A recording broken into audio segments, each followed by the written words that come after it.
sanctions on the Bolivarian Venezuelan leaders while funding and allying with fascist organizations and people in Venezuela to attempt to manufacture a regime change. And it's no surprise that all this comes on the country that has nationalized the majority of its oil and has the largest oil reserves in the world. The Venezuelan opposition comes from a white bourgeois class that is racist, sexist, and seeks to continue the exploitation of black, brown, indigenous, and working class Venezuelans all over again like their ancestors did to us before. In 2015, the opposition in Venezuela took on a new tactic to undermine the Bolivarian administration by purposefully causing riots, hurting people, loitering, creating violence and fear-mongering amongst the public so that the state would have no choice but to respond, and thus they use that as a tactic to say, look how they're suppressing the people. I'm sorry, but I think if you want to suppress people that want to kill people, you're doing a good fucking job. Members of the opposition in Venezuela have shot and killed civilians while the U.S. frames them as so-called freedom fighters. Orlando Figueroa was just a 17-year-old Afro-Venezuelan boy who was set on fire by the opposition just for being a Chavista. In 2017, the opposition burned down 40 tons of subsidized food. I wonder why they keep saying people are starving when the opposition is burning down food. And let's talk about how, Venezuela is such a poor country. Do you know how sanctions work? Yes. Venezuela has $2.8 billion sitting in banks, in European banks, that they can't get repaid to them because of sanctions. England alone owes Venezuela $500 million. And I want to continue on some points for a second for those who say that Venezuela is an illegitimate government. Meanwhile, your own government has a president who lost by 3 million votes? But somehow this is a legitimate government? The opposition and Lima Group's leaders are the fascists and gusanos of the United States. Fucking world! Hands up! Venezuela!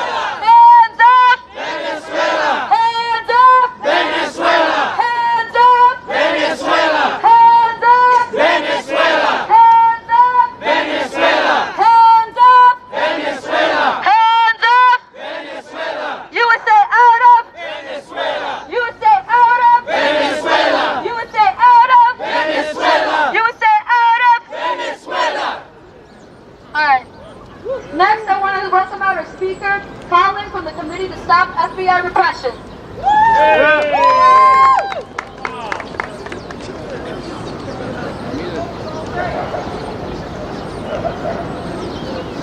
Hi everyone, thank you so much for having us here. My name is Colin. I'm with the Committee to Stop FBI Repression. As you all know, as a lot of people have pointed out, this move by the U.S. to recognize Guaidó is clearly part of a long-term strategy of regime change led by the U.S. government. Let's look at this chronology for a second.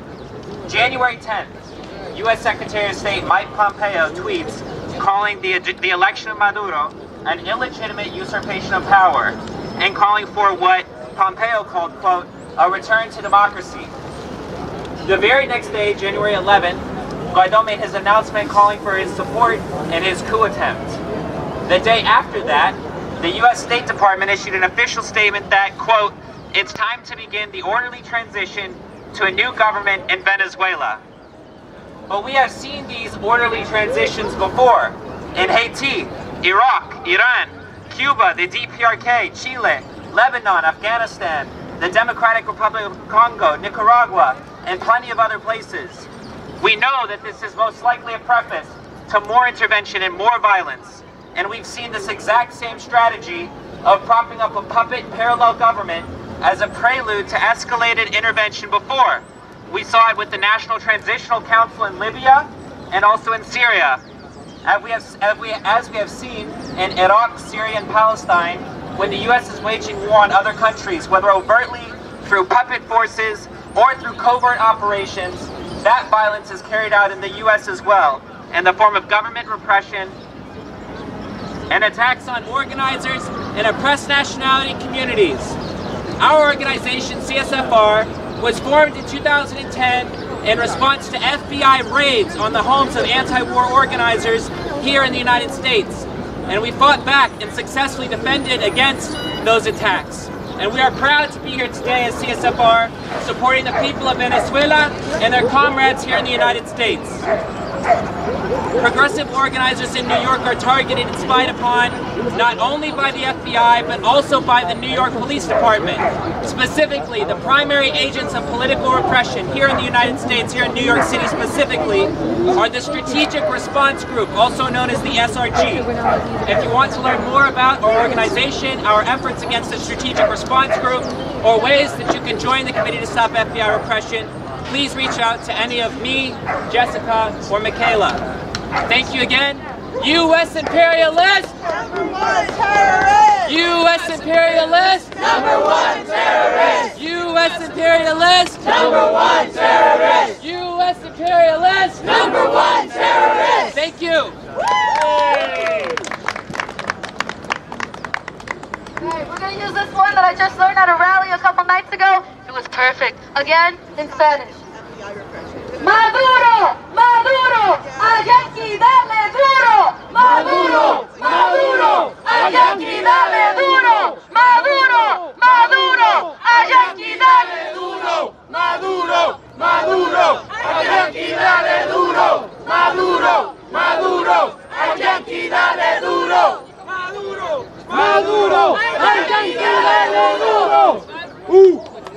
Maduro no se va. Maduro no se va. Maduro no se va. Maduro no se va.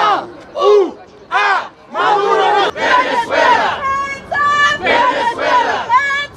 Venezuela. ¡Chávez presente!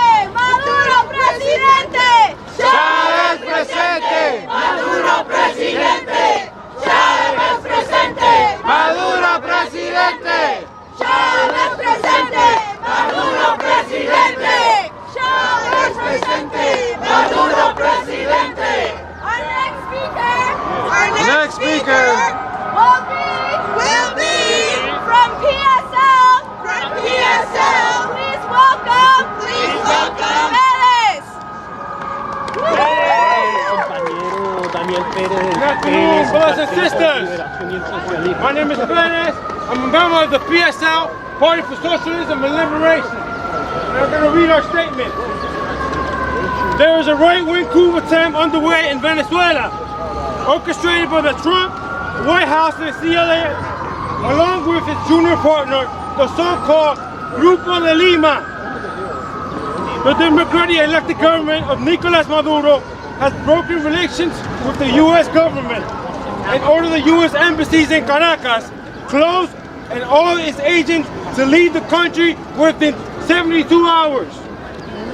We are witnessing once again a classic example of U.S. imperialism and its proxies attempting to carry out an illegal regime change operation against the progressive government. People all over the world need to stand in solidarity with Venezuela in this critical moment. The declaration of Juan Guaidó that he is assuming the presidency of the country is an outrage and represents an attempt by the Venezuelan capitalist elite and their masters in Washington to overturn the country's violent revolution, which has empowered Venezuela's board and laid a foundation for the construction of socialism. Guaidó, a member of the far-right Popular World Party, was virtually unknown in the country.